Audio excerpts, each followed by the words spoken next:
the desert air of Nevada has a way of breathing differently at dawn. It rises from the sand in slow, shimmering currents, moving like something alive. On most mornings, pilots at Nellis Air Force Base barely notice it. They are used to the heat, the dryness, the endless stretch of sky that seems to swallow the horizon whole. But on one particular morning in 2019, the air felt heavier, as if the sky itself were waiting for something it had not seen in a long time. Major Alex Hunter stood beside his F-35A Lightning II, squinting at the rising sun with a mix of pride and boredom. The F-35 was the sleekest fighter ever built, a machine of angles and algorithms, wrapped in stealth coatings and humming with the quiet confidence of modern supremacy. Hunter had flown it for 3 years, long enough to feel invincible inside its cockpit, long enough to believe the stories of pilots from older eras were nothing but nostalgia. He tapped the fuselage with the back of his hand and smirked. Nothing from 1940 could touch this, nothing from 1950 either. Technology had moved on, the world had changed, and the past belonged in museums. His wingman, Lieutenant Mark Delaney, walked over holding 2 coffees. He handed one to Hunter with a grin. He asked if Hunter was ready for the historic stunt show. Hunter laughed. Today's exercise was supposed to be symbolic, a public relations display for a documentary crew filming a special on the evolution of air combat. The highlight was a fully restored Focke-Wulf 190, one of the few airworthy examples left in the world. A German fighter from World War II, feared for its speed and raw aggression. Pilots back then spoke of it with reverence. Hunter saw it as nothing more than a fossil. The plan was simple. Fly a mock engagement for the cameras, show how far aviation had advanced, demonstrate the superiority of modern jets. Let the old warbird take a few photogenic turns while the F-35 danced around it with ease. That was the script. Hunter and Delaney joked about it for days. They called the FW-190 a museum prop, a relic, a piece of history kept alive for air shows and nostalgia. They didn't know that the sky remembers every pilot who once ruled it, and it never forgets the ones who return. The FW-190 sat at the far end of the runway, its radial engine idling with a deep, rumbling growl that seemed to vibrate through the concrete. Mechanics in vintage uniforms tended to it for the documentary shot, but none of them dared climb onto the wing. The pilot hadn't arrived yet, or so people believed. Hunter joked that the plane probably flew itself because whoever volunteered to sit in that cockpit must be older than the aircraft. Delaney laughed, shaking his head. A production assistant approached them with clipboards, explaining that the camera drones were already in the air and the film crew wanted dramatic close passes. Hunter nodded absently, more interested in the strange stillness in the air. The desert wind had paused, not died, paused as if holding its breath. He ignored it. The crew signaled for the FW-190 to taxi onto the runway. The aircraft moved with a presence that felt disproportionate to its age. Even Hunter had to admit there was something elegant about the way its propeller carved into the morning light. The sun caught the plane's wings, revealing scars in the metal, faint indentations, scratches, marks from a lifetime ago. Marks that should not have survived restoration. Hunter frowned. He had seen pristine restorations before. They never carried their pasts so visibly. The F-35 launch went smoothly. Within minutes, Hunter and Delaney were airborne, climbing high above the desert floor. The sky stretched open in every direction, a dome of pale gold. Hunter activated the exercise channel and called for visual on the FW-190. Delaney answered that it was below them, climbing steadily. Hunter rolled inverted, peering down to spot it. The old fighter sliced through the air like a blade sharpened by history itself. Hunter keyed his mic again, asking who was flying it.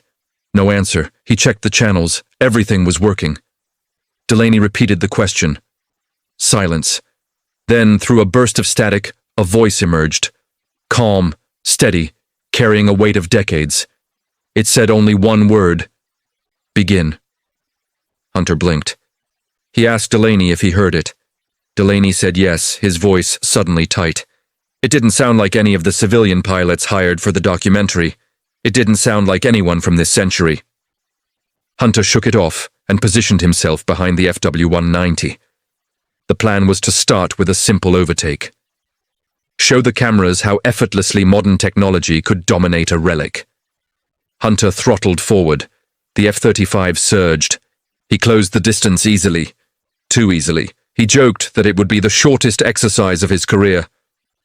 But when he moved to pass, the FW-190 slipped upward in a motion so fluid, so perfectly timed.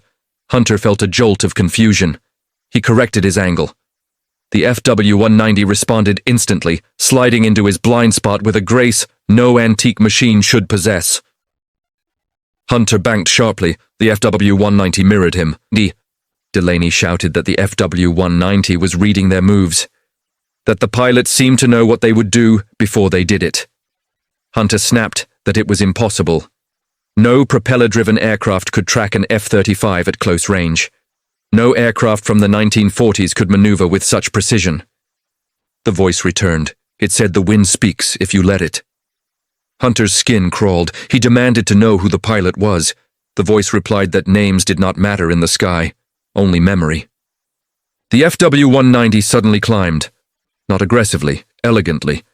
Its wings caught the light and seemed to shimmer. Hunter followed out of instinct, not strategy. The two aircraft spiraled upward together, the old fighter always just out of reach. Delaney called that the cameras were capturing everything, but his voice trembled. Something was wrong. The FW-190 was not performing like a restored relic. Its movements were too alive, too aware. Hunter pushed harder. The F-35 roared, engines glowing. But the FW-190 curved into a tight roll that defied its airframe's limitations. Hunter felt the first prick of fear. He tried to rationalize it. Modern tech should not be challenged by a museum piece. This was absurd. And yet, the FW-190 moved with a confidence that was not mechanical. It was personal. Then the FW-190 drifted alongside him, matching speed effortlessly. Hunter glanced over. For a split second, he saw the pilot through the canopy. An outline more than a person. A shape, framed by the sun. A face he could not fully see. But he felt the weight of eyes that had lived through war long before he was born. The voice returned, softer this time. It said the sky remembers those who respected it, and those who didn't. Hunter felt a cold shiver. Delaney began calling out warnings, angles shifting, altitude dropping, energy state changing. But the FW-190 was no longer following their maneuvers. It was leading them. Hunter realized too late that this was no demonstration. It was a lesson, and the sky had chosen to teach it in the language of ghosts. The desert sky tightened around the F-35 as Hunter tried to regain control of the engagement. His instincts told him to pull back, widen the distance, and reset the fight. But something deeper, older, whispered that pulling away was exactly what the FW-190 wanted him to do. The old fighter drifted ahead of him with a movement that didn't feel mechanical. It felt intentional, like a gesture, a summons. Hunter steadied his breathing and leveled off, trying to clear his mind. The voice from the FW-190 had unsettled him more than the maneuvers. It didn't sound like someone acting or performing for a documentary. It sounded like a pilot who had lived a lifetime inside the sky, one who understood its subtleties in a way no modern aviator ever could. Delaney broke the silence by calling that the instruments were picking up irregular crosswinds, but Hunter felt none of it. The air was unnervingly smooth, too smooth. He throttled forward, inching closer to the FW-190. The propeller plane responded with a gentle dip of its wings, as if acknowledging his presence. Then it began a shallow climb. Hunter followed, the F-35's engines humming steadily beneath him. The desert below shrank into little more than color and texture. The FW-190 continued upward, not fast, not aggressively, just steadily, with the confidence of something that had made the climb countless times before. Hunter asked again over the radio who was flying the aircraft. The voice replied that names were irrelevant in the sky. Only intention mattered. That answer frightened Hunter more than silence. The FW-190 rolled into a turn. Hunter mirrored it. Delaney muttered that the angles were too precise for a plane of that era, that the pilot must be a once-in-a-generation prodigy. Hunter wished that were true, because the alternative, the unspoken possibility, felt too surreal to accept. The FW-190 leveled out just above the mid-level cloud deck. Hunter's HUD flickered for a moment, then stabilized. Something about the light at this altitude made the FW-190 appear sharper, more defined, as if it belonged in this part of the sky more than the F-35 ever could. Delaney reported that the documentary cameras were still tracking them, but the feed was glitching. The FW-190 distorted slightly on the transmission, like static around its outline. Hunter dismissed it as interference, but a part of him wondered whether the camera wasn't malfunctioning, whether the plane itself resisted being recorded. The FW-190 banked left suddenly. Hunter reacted immediately, turning hard to keep on its tail. The G-forces pressed him into his seat. The F-35 systems compensated automatically, but Hunter felt the strain anyway. He expected the old fighter to lose energy during the turn, but it didn't. It held the arc perfectly, slipping through the air with a grace that made no sense. Hunter gritted his teeth and pushed the throttle. The F-35 surged forward, but as he closed the distance, the FW-190 slid upward effortlessly, positioning itself above him. Delaney shouted that they had lost the energy advantage. Hunter cursed under his breath. This wasn't an aircraft from 1944. This was something else. The voice returned, calm as before, telling Hunter that power was meaningless without patience, and speed meant nothing unless one understood the wind. Hunter snapped that he didn't need philosophy. He needed identification. The voice replied that identification belonged to paperwork, not to the sky. Hunter's frustration spiked. He pitched the F-35 into a high-angle climb, trying to shake the FW-190 from above.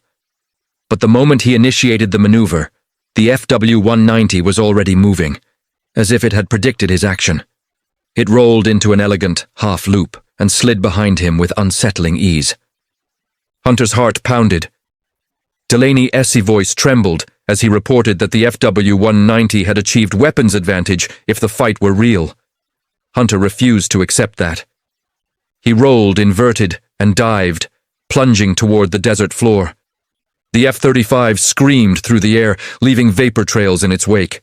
The G-load tightened around his chest, sweat pooled under his helmet, and when he leveled out again, breathing hard, the sky felt different, emptier. Hunter glanced behind him. Nothing. Delaney scanned the instruments. No contact, no signature. The FW-190 had disappeared. Hunter called out on the radio. Silence. He pushed the throttle and climbed sharply, scanning every angle of the sky. The sun glared off the canopy, blinding him momentarily. When his vision cleared, the FW-190 was directly ahead of him. It hadn't approached, it hadn't moved. It simply appeared, occupying space it had not been in a second before. Hunter's breath hitched. Delaney said the radar momentarily registered a distortion, an anomaly more than an aircraft. Hunter locked eyes with the FW-190's canopy. The pilot's silhouette still sat inside, unmoving, as though watching him with a patience that bordered on supernatural. The voice returned, softer, almost sympathetic. It told Hunter that the sky held memories older than machines, older than nations, and some memories refused to fade. Hunter shook his head violently, trying to steady himself. He shoved the throttle forward and surged at the FW-190, determined to force a real engagement. The FW-190 dipped into a defensive roll so clean, so fluid, Hunter felt the fight slipping out of his control.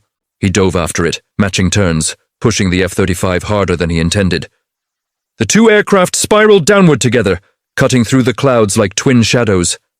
Hunter matched the FW-190 move for move, refusing to be humiliated. Delaney shouted warnings, altitude, energy, angles, but Hunter ignored them. He locked onto the FW-190 with a kind of desperation. The FW-190 suddenly pulled up into a climb so steep that any normal aircraft would have stalled instantly. Hunter followed, engines roaring, but he couldn't keep pace. The FW-190 reached the apex of the climb, hovered for a heartbeat, then pivoted downward in a maneuver that defied physics. Hunter's jaw clenched. He dropped back into the dive, chasing the German fighter through the sky. The desert floor approached rapidly. Hunter pulled back on the stick, heart thundering in his chest. The F-35 leveled out just in time. The FW-190 leveled ahead of him with effortless grace, and then the voice spoke again. It said the same thing the Zero had told Reynolds long ago. The sky has no allegiance to time. Hunter's stomach twisted. How could the pilot know that phrase? How could he reference words spoken decades earlier in a different encounter, in a different part of the world, between different aircraft? Unless the encounters were connected. Unless the pilot wasn't bound to the same limits as other men. The FW-190 drifted upward, slowing slightly. The sun lit its faded insignia and revealed something Hunter had not noticed before. Small, dark scratches tracing the fuselage, marks that looked less like damage and more like scars. Scars from battles fought long before he was born. Scars that restoration could not erase. Delaney whispered that they were chasing a ghost. Hunter didn't argue. The FW-190 pulled ahead into open sky. Hunter steadied his breathing, preparing to surge again. But before he could push the throttle, the voice returned one final time in that moment. It told him that arrogance blinded pilots faster than fog ever could. Hunter felt a flush of shame. The FW-190 began a slow roll, moving higher into the sun's glare. For a moment, its wings caught the light, shining like something ethereal. Then it slipped behind the glare and vanished, not faded, not flown away, vanished. Hunter froze. Delaney scanned frantically, calling for the aircraft. Nothing. Radar clean. Sky empty. Hunter climbed. Dove, banked left, banked right. Nothing. The FW-190 had disappeared as though the sky itself had swallowed it. Hunter's breathing grew shallow. Delaney whispered that the cameras had lost the aircraft entirely. Control tower began calling for updates, unaware of what had just occurred. Hunter didn't respond immediately. He stared at the empty sky, heart still pounding, trying to make sense of something that could not be rationalized. The FW-190 had moved like a living memory, and the voice carried the weight of someone who did not belong in this century. Hunter finally answered control, voice tight. He reported that the engagement was incomplete. The tower asked for clarification. Hunter hesitated. He could not bring himself to tell them the truth. Not yet. He requested permission to return to base. As he began the descent, something changed in the air. A whisper of wind brushed against the F-35's canopy. Not a gust, not turbulence, a whisper. It carried something Hunter could not name. A feeling, a warning, or perhaps an invitation. Delaney noticed it too. He asked if Hunter felt that shift. Hunter said yes quietly. Neither spoke for the remainder of the flight. When they touched down at Nellis, the desert heat rushed around them again, but the air did not feel the same. It felt older, watching, waiting. And Hunter realized something he had not understood until that moment. The FW-190 had not come to be defeated. It had come because the sky remembers, and now it remembered him. The briefing room at Nellis had never felt as suffocating as it did when Hunter walked into it after the engagement. He expected curiosity, questions, maybe even mockery from other pilots.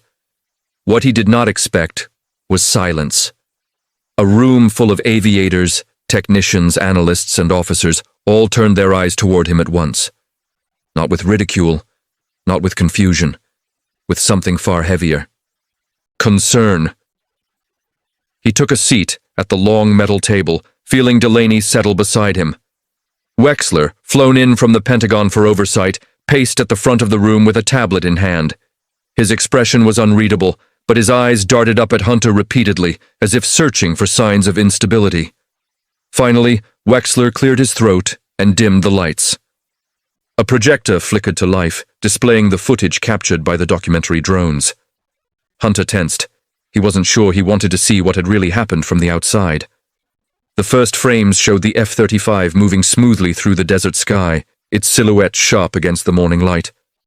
Then the FW-190 appeared, climbing with impossible grace. The footage looked more like a scripted piece of cinema than actual telemetry. Hunter watched in disbelief as the old warbird mirrored every movement he made with precision that defied logic. But the most unsettling part wasn't the maneuvers. It was the visual distortion around the FW-190. The camera kept glitching whenever it focused on the aircraft. Not severe distortion, just subtle bending, like heat waves over asphalt. Wexler paused the footage. He pointed out that none of the drone cameras had malfunctioned when filming the F-35s, only when capturing the FW-190. Hunter felt the unease crawling across his skin. One analyst asked if the old plane had some sort of reflective interference paint. The room laughed nervously at the ridiculousness of the idea. Wexler resumed the footage.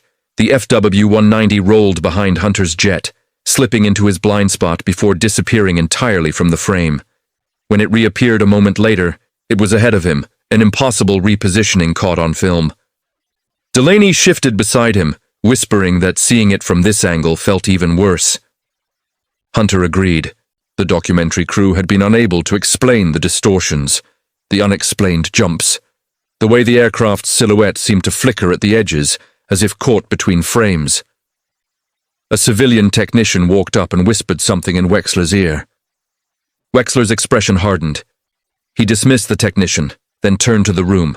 Their radar logs showed intermittent spikes, not consistent, not identifiable, like echoes rather than signatures. Hunter leaned forward in his seat. He knew those echoes. He had felt them in the air itself. Wexler turned off the projector and faced the room. He said they needed clarity. He said they needed facts. He looked directly at Hunter and told him to recount the engagement. Hunter spoke carefully. He described the FW-190's unnatural movements, the impossibly coordinated maneuvers, the way it predicted his actions like a seasoned instructor guiding a new student. He described the voice he heard, calm, wise, steady. He didn't mention fear, though it sat deep in his chest. When he finished, the room remained silent. Finally, Wexler asked the question he had been avoiding. Did the pilot identify himself? Hunter hesitated. He didn't want to say it. But the truth pressed against him like a weight. He said the pilot refused to give a name. He said names did not matter in the sky, only memory did. The words hung in the air. Wexler frowned, asking if Hunter believed the pilot was part of the documentary team. Hunter said no. His voice was steady despite the turmoil inside him. Delaney backed him up. He said the voice did not sound like anyone from this century. A murmur rippled across the room. Hunter stood alone in the hangar as the last trace of the vibration faded from the FW-190 S-wing. His hand lingered on the metal, waiting to feel something again, but the warmth had already begun to dissipate. He stepped back slowly, breathing hard, unsure whether he had imagined what he felt or whether something far older than imagination had brushed against him. The hangar lights flickered once, then steadied. The silence felt heavier than before, as though the air itself had witnessed something it didn't know how to process. Hunter walked a slow circle around the aircraft, studying every line of its fuselage. The scars on the metal looked deeper now, the paint worn thinner in places. It was as if the FW-190 aged subtly each time it returned from the sky, carrying a piece of history with it. He stopped at the cockpit canopy. The glass was fogged slightly from the inside, though the aircraft hadn't flown in hours. He leaned in, staring through the haze, half expecting to see the silhouette again, the pilot he could not explain. But the cockpit was empty. He exhaled shakily and stepped back. Footsteps echoed behind him. Hunter turned to see Delaney standing near the hangar entrance, framed by the dim light. Delaney asked what he was doing there this late, though his tone suggested he already knew. Hunter said he couldn't sleep. Delaney nodded. He walked closer, his expression troubled. He confessed he hadn't been able to sleep either. Something about the encounter gnawed at him, something beyond fear or confusion. Hunter asked if Delaney ever felt like the sky held memories. Delaney looked at him strangely, then said he didn't want to admit it, but yes. The air had felt heavy since that day, as if it were carrying something. They both turned back to the FW-190. Delaney said he had done some digging on his own, researching unusual incidents involving restored warbirds. He found scattered reports, never confirmed, of strange experiences from pilots across the decades. Aircraft behaving differently than they should, voices heard on radio frequencies, abandoned long ago, sudden, inexplicable changes in flight patterns. But the reports were always dismissed as mechanical malfunctions or pilot fatigue. Hunter asked if any of them mentioned the FW-190 specifically. Delaney shook his head, but he added that some mentioned German aircraft from the war era exhibiting strange behavior during commemorative flights, One pilot wrote that he felt a presence guiding his hands during takeoff. Another claimed the aircraft felt alive. Hunter felt a chill. He asked if Delaney believed those stories. Delaney said he didn't know what he believed anymore. But after what they had seen, nothing felt impossible. They stood in silence for a long time. The hum of distant generators filled the air. The FW-190's shadow stretched across the concrete floor like a dark echo of its past. Hunter finally said they needed answers. And the only way to get answers was to fly again. Delaney's eyes widened. He asked if Hunter was suggesting they confront the FW-190 a second time. Hunter said they didn't have a choice. The aircraft had returned for a reason. The sky had carried a message. And he could feel, deep in his bones, that the message wasn't finished. Delaney hesitated, torn between fear and duty. Before he could respond, the hangar door slid open with a mechanical groan. Hunter woke before dawn, long before the base sirens signaled morning operations. His sleep had been shallow, filled with fragments of sky and flashes of metal. Memories that did not belong to him yet had settled into his dreams, as if they had always been there. He dressed mechanically and stepped outside into the cold desert air. The horizon was still dark, the stars faint, but something in the atmosphere felt restless. The wind carried the same strange warmth he had felt before each encounter, a warmth that felt like breath rather than weather. As he walked toward the hangar, he noticed a quiet hum vibrating through the ground, subtle but unmistakable, like the pulse of a distant engine. He froze. Engines did not start themselves. The FW-190 had not been scheduled for any operation. The base had grounded it, and yet the vibration persisted, rhythmically like a heartbeat. Hunter began walking faster. By the time he reached the hangar, the hum had grown stronger, though the building itself was silent. He placed his hand on the door. The metal was warm, not just slightly warm, but heated from within. He exhaled sharply and opened the door. The hangar lights were off, but the FW-190 was illuminated by the faint glow of dawn filtering through the small windows above. Hunter stepped inside. Each footstep echoed against the walls. The air felt thicker, as though filled with invisible mist. The cockpit canopy of the FW-190 was fogged again, the haze swirling as if shaped by breath. Hunter moved closer, pulse accelerating. He whispered a single word into the silence, a question so simple and yet so desperate it felt childish. He asked if it was there. And the moment the word left his lips, the canopy cleared. Slowly, deliberately, revealing nothing inside yet carrying the presence of something watching him. Hunter swallowed. He felt the urge to reach out again, to touch the metal, to feel the warmth of memory flowing through him. But before he could act, the hangar door slid open behind him with a jarring metallic groan. He spun around to see Delaney rushing in, breathless, eyes wide. Delaney shouted that Wexler was looking for them, that something had happened. Something urgent. Hunter asked what it was. Delaney said radar logs from the night shift detected an anomaly above the training range, something matching the approximate signature of the FW-190. Hunter stared at him. The aircraft had been in the hangar all night. Delaney said that was the problem. The radar signature had come from the sky, not the ground. And it had moved, with intention. Hunter felt his chest tighten. Delaney urged him to leave before Wexler found them here. But Hunter couldn't move. He stepped closer to the FW-190 and placed his hand gently on the wing. The warmth surged through him, stronger than ever, filling his mind with a rush of emotions that did not belong to him. Fear, determination, pride, and something deeper than all of them. A promise made by someone long gone, but not forgotten by the sky.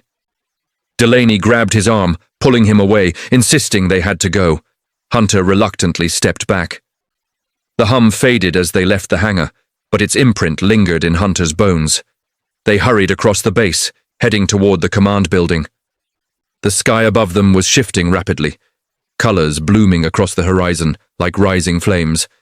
Hunter felt the same weight in the air he had felt before each encounter, the same pressure that signaled a message approaching. Inside the command room, Wexler stood over a table scattered with printouts and data feeds. When he saw Hunter and Delaney enter, his expression shifted from frustration to concern. He motioned for them to sit. The room was filled with officers and analysts, all staring at the same radar image projected on the wall. A small, sharp signature moved across the screen. An aircraft with a flight pattern that made no logical sense.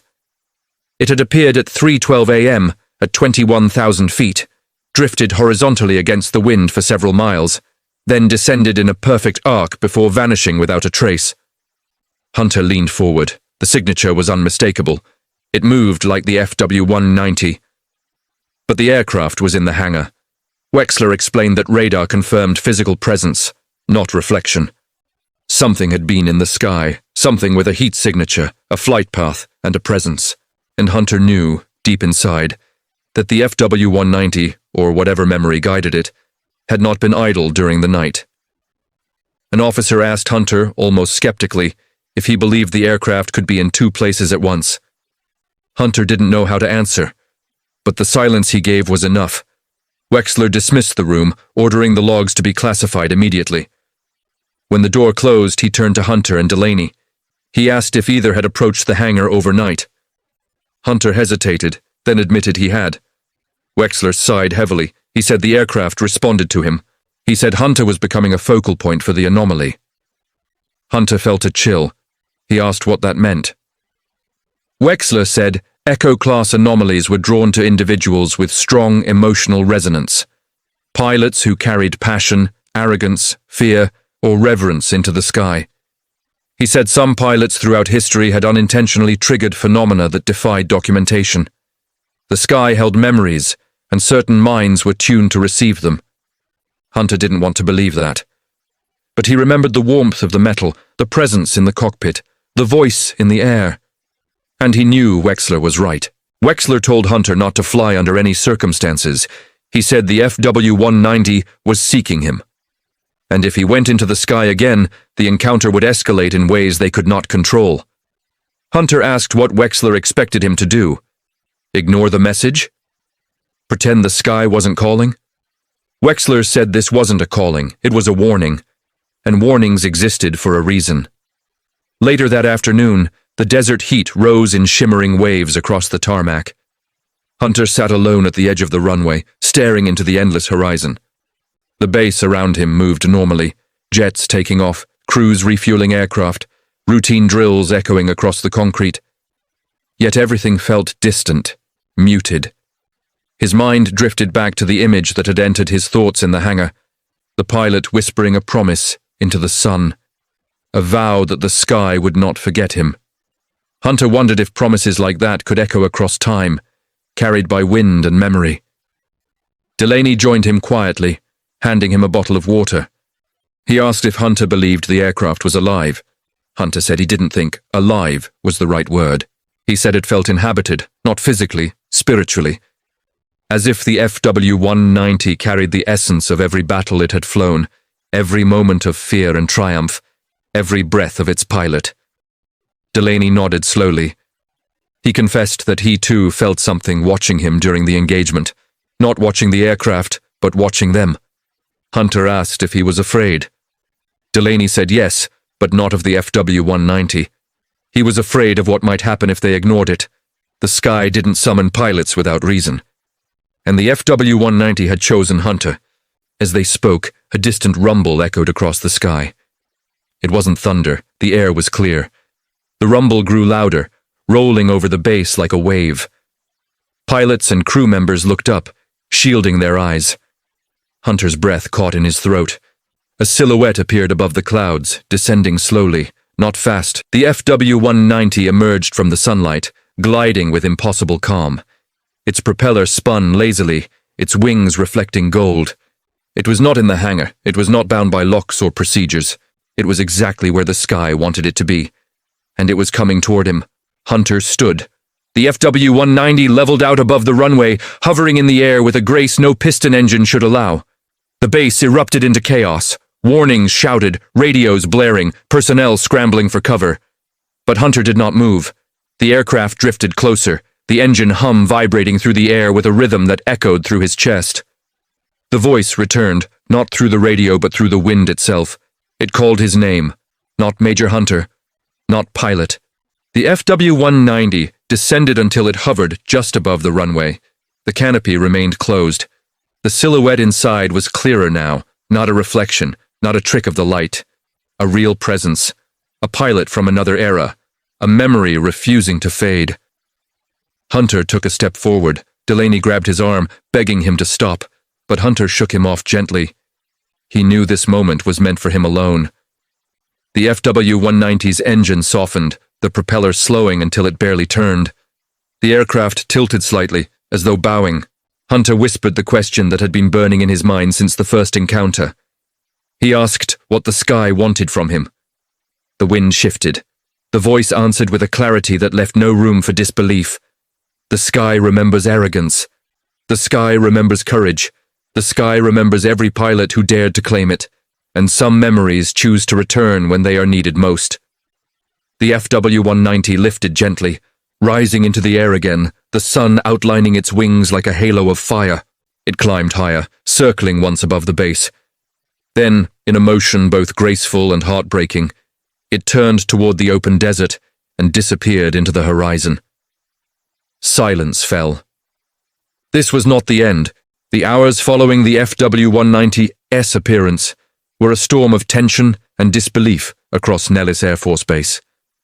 Word spread faster than anyone could contain it. Some said they saw the old fighter hovering silently above the runway like an apparition. Others insisted it was a malfunctioning drone, a hologram, a stunt. But those who were closest, those who looked directly into its silhouette and felt the air shift around them, knew none of those explanations held weight. Something had entered the sky that did not belong to this era, yet moved with purpose and familiarity. Something impossible. Something undeniable. Hunter was escorted immediately to the briefing building under orders from the base commander. Wexler walked beside him, not saying a word, his jaw tense and his eyes fixed straight ahead. Delaney followed them a few steps behind, wide-eyed and pale, still trying to comprehend what they had witnessed. Inside the building, chaos reigned. Screens flickered with scrambled radar logs. Officers barked commands into phones. Technicians scrolled through telemetry, searching for clues that physics could accept. But nothing they found helped. Every instrument registered the FW-190 as both present and unreal. Hunter was ushered into a small conference room. The door closed behind him. Wexler stood across the table, arms crossed, expressions severe. He said the Pentagon was demanding answers in real time. They wanted to know if the FW-190 posed a threat. They wanted to know if Hunter had been targeted. They wanted to know if this was the beginning of a breach in air defense protocols. Hunter told him none of those questions mattered. What mattered was understanding why the aircraft kept returning and why it kept seeking him. Wexler slammed his palm on the table, telling Hunter to stop thinking with his emotions and start thinking like a pilot. Hunter replied that being a pilot was exactly why he felt the truth in his chest. He said the aircraft wasn't hostile, it wasn't malfunctioning, it wasn't a drone. It was something older than all of them, something carrying memory like a living ember. Wexler demanded he stop using metaphors. Hunter said he wasn't. He was describing exactly what he felt. The room fell silent. The word connected made Hunter uneasy, but he nodded, not like a machine hum, more like recognition, as if the aircraft knew him. Wexler looked away, troubled. He said Echo-class anomalies were unpredictable precisely because they fed off emotional resonance. They weren't just events, they were interactions. Hunter asked if the Pentagon had dealt with anything like this before. Wexler hesitated, then admitted there were classified reports from past decades involving air shows, test flights, and remote bases in Europe. Nothing definitive. Nothing on this scale. Nothing with a direct human link. A voice announced an unauthorized aircraft had been spotted entering restricted airspace. Wexler and Hunter rushed into the main control room. On the large central screen, a blip appeared, small, sharp, moving erratically. Not fast, not slow, just deliberate. The room erupted. Officers demanded visual confirmation. Technicians scrambled drone feeds. Someone shouted that the signature matched the FW-190's approximate mass and speed envelope, though the readings fluctuated as if the aircraft were phasing in and out of detection. Hunter stared at the screen. Wexler ordered all F-16s and F-35s to stand down. No intercepts, no engagements, no escalation. The last thing they needed was a confrontation. But Hunter knew something different. He knew the FW-190 wasn't approaching the base. It was approaching him. The signature shifted abruptly. It turned southwest, heading toward the remote training ranges, the same airspace where Hunter had confronted it the first time, the same skies where the anomaly had manifested before. Hunter whispered under his breath that it was calling him. Delaney overheard and shook his head, saying that following it was suicide. But Hunter wasn't thinking about risk. He was thinking about the warmth on that wing, the voice in the wind, the promise whispered into the sun decades ago. He felt the sky itself waiting, breathing, anticipating. Wexler stepped in front of him, ordering him not to even think about flying. Hunter said he wasn't thinking, he was listening, and the sky was speaking louder than any order Wexler could give. Wexler grabbed him by the shoulder. Hunter didn't flinch. He said nothing could contain an Echo-class anomaly, not procedures, not commands, not fear. The only thing that could guide it was understanding. And he was the only one the FW-190 had chosen to understand. Wexler finally released him, realizing there was no reasoning with him. Delaney stepped forward and placed a hand on Hunter's arm. He told him he wasn't going alone. Hunter shook his head. He said Delaney was his friend, not the one the sky wanted. Delaney argued, saying whatever Hunter faced, he shouldn't face it alone. Hunter looked into his eyes and realized Delaney wasn't driven by duty. He was driven by fear of losing someone he trusted. Hunter placed a hand on Delaney's shoulder and thanked him, but said this wasn't a choice. It was something deeper. He walked out of the building and into the desert dawn. The air vibrated again, subtle and rhythmic. He headed straight for the runway. Technicians shouted after him, but their voices faded into the background. Wexler ran outside, yelling he would have Hunter arrested if he stepped into a cockpit. Hunter said he didn't need a cockpit. He needed to be where the sky could see him. The first rays of sun broke across the horizon. The clouds glowed in soft oranges and reds. And then he heard it, a low hum rolling across the air like a whisper of memory. The FW-190 emerged from the light, descending in a slow arc. It wasn't flying aggressively. It wasn't showing dominance or challenge. It was gliding like a teacher returning to a pupil. It circled once, then lowered toward the runway. Its landing gear remained retracted.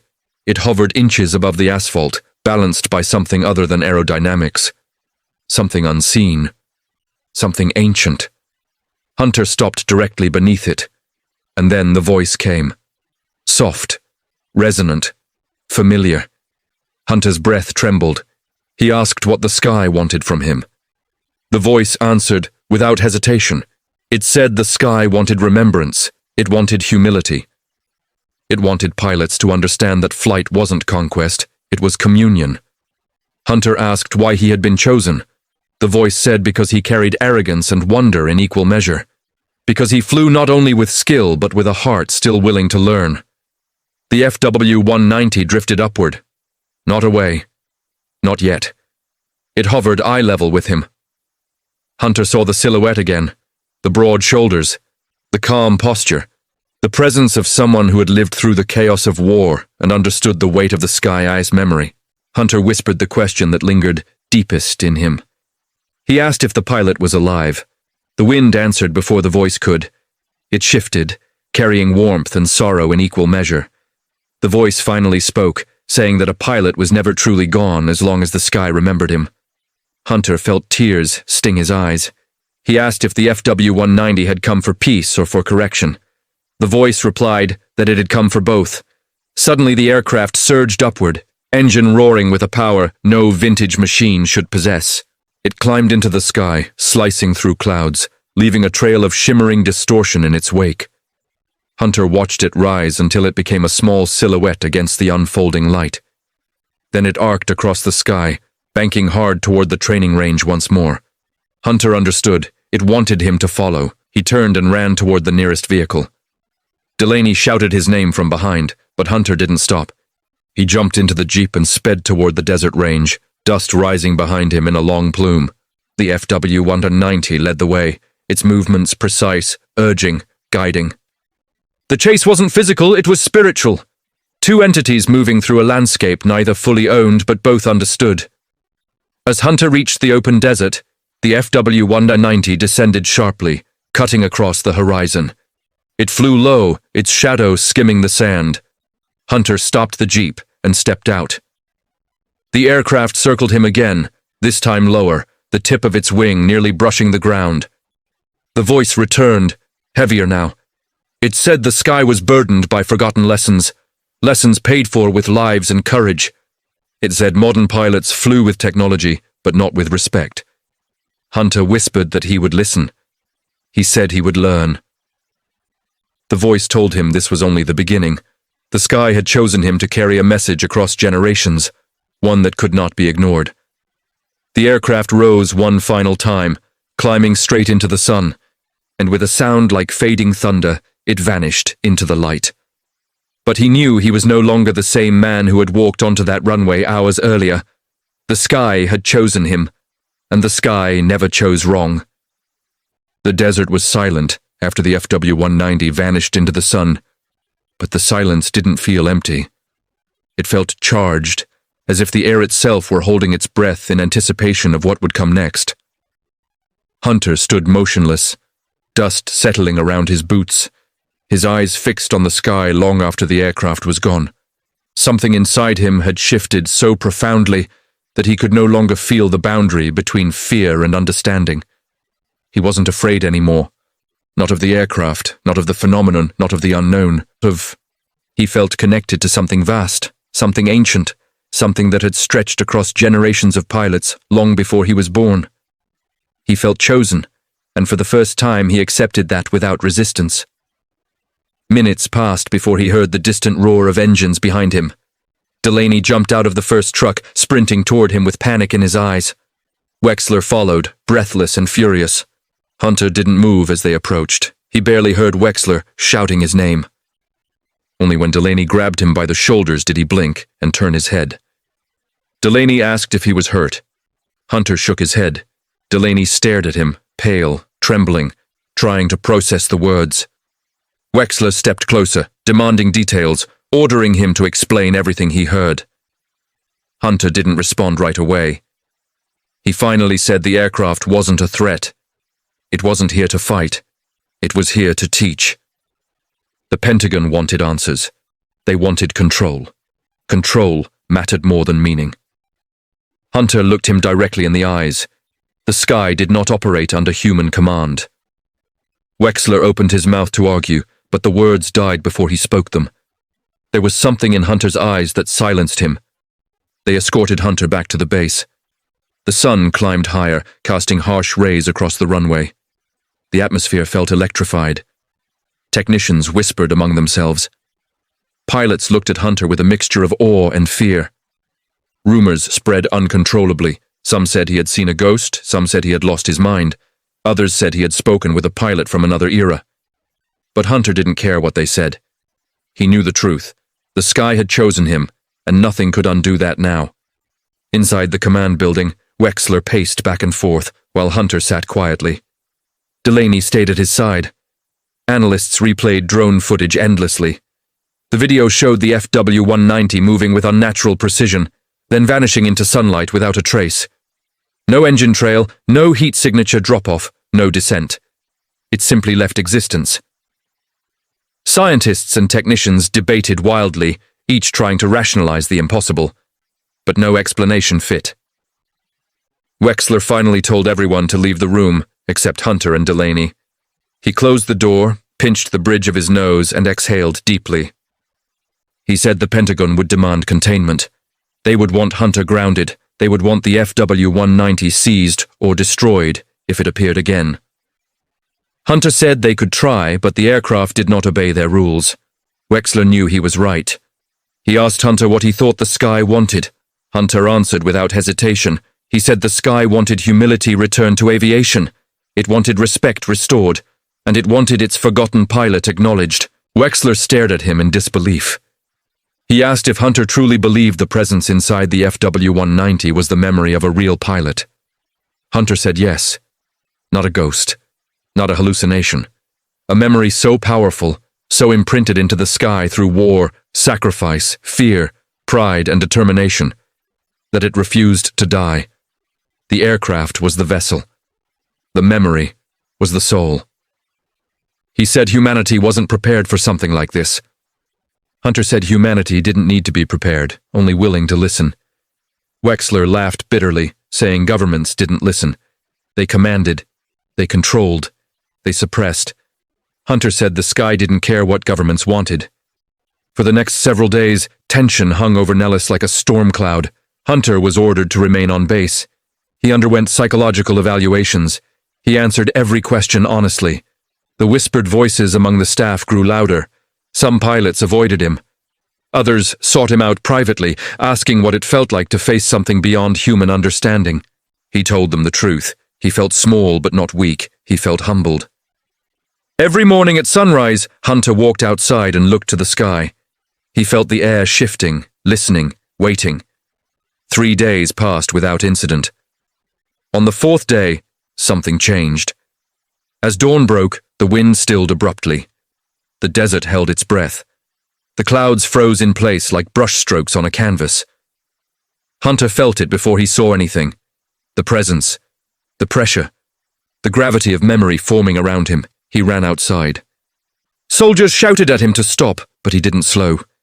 He reached the runway as a soft hum rolled across the sky. It was different this time, deeper, older, a sound that carried the weight of decades. It flew low, wings steady, propeller turning slowly. It didn't approach aggressively, it approached with purpose, with finality. Security vehicles mobilized. Wexler shouted for Hunter to get back inside.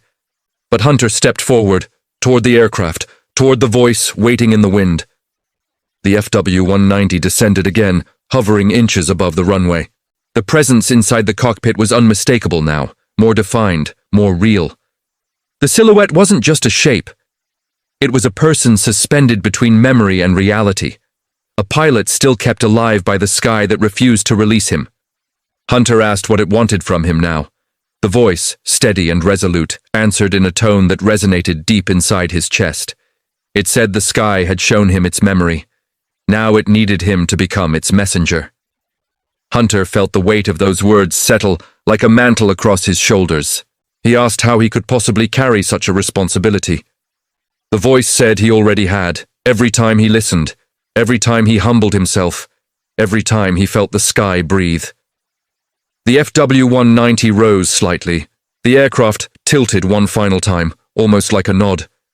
It told Hunter something he would remember for the rest of his life. The sky does not choose lightly. It chooses those who can hear it, and you, Alex Hunter, hear it clearly.